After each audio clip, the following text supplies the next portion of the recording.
Okay, in this video, we're going to demo how to use Desmos inference tools to construct a T confidence interval for a mean.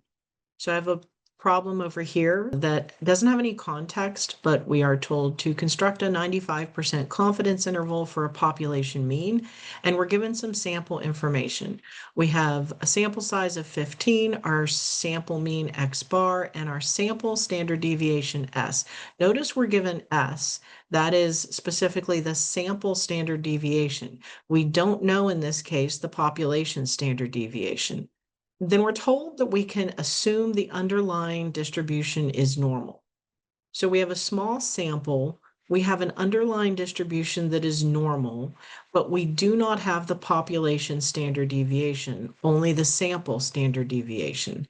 And so for those reasons, this is going to be a T distribution confidence interval. Over here in my Desmos graph, I'm going to access the inference tools either by typing the word inference, or I can just go up here to the plus symbol and add inference. And that opens my inference menu over here. Since this is going to be a confidence interval for a mean using the T distribution, that's an inference for quantitative data, I'm going to select the t-test. So whether I'm doing a t-test of a mean or a t-confidence interval of a mean, I'm going to select the same tool here because I can do both from the same place.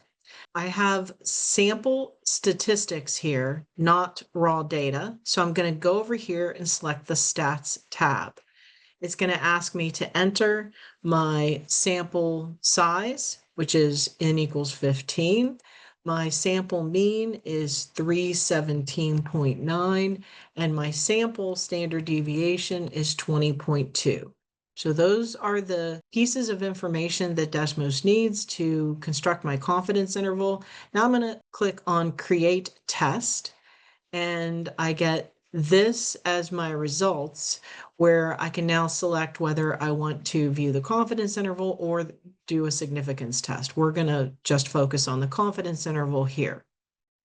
Also, I just want to point out that the syntax here is t-test, and then inside the t-test function, the parameters needed are sample size, mean, and standard deviation.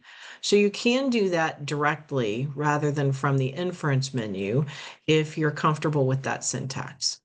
I'm going to drop down the confidence interval portion, and I need to verify my confidence level.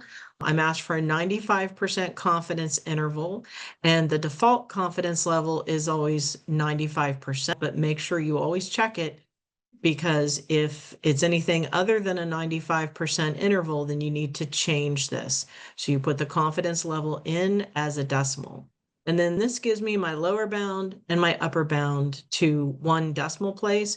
Notice if you hover over the dot in the center of the confidence interval, that's just reporting back to me the point estimate used to construct the interval, which of course is the sample mean X bar, 317.9.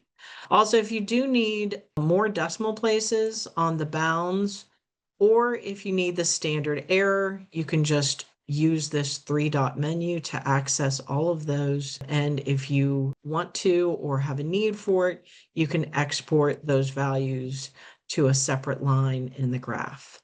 But for this problem, I just need my lower and upper bound to one decimal place. So I'm going to enter 306.7 for the lower bound.